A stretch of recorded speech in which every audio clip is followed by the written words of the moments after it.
So in today's tech tip, I'll be showing you how to delete a single photo from an Instagram post or an Instagram carousel, one of those posts with multiple photos or videos.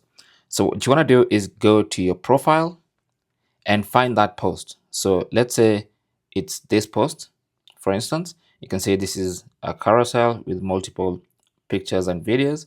And so what you want to do is tap on the three dots in the top right corner of that post and then select edit.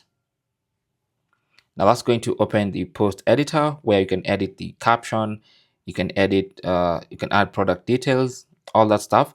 You can also scroll through the photos. Let's say you want to get rid of this particular picture because maybe it's showing my license plate number.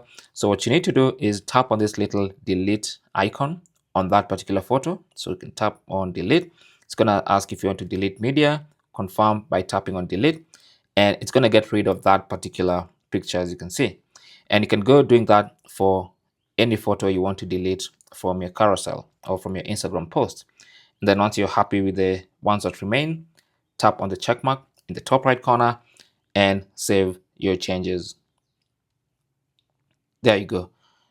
So you can now see it was previously 14. Now we have 12 photos. Thanks for watching. Don't forget to like and subscribe. And if you have any comments or questions, talk to us down in the comment section. Good luck.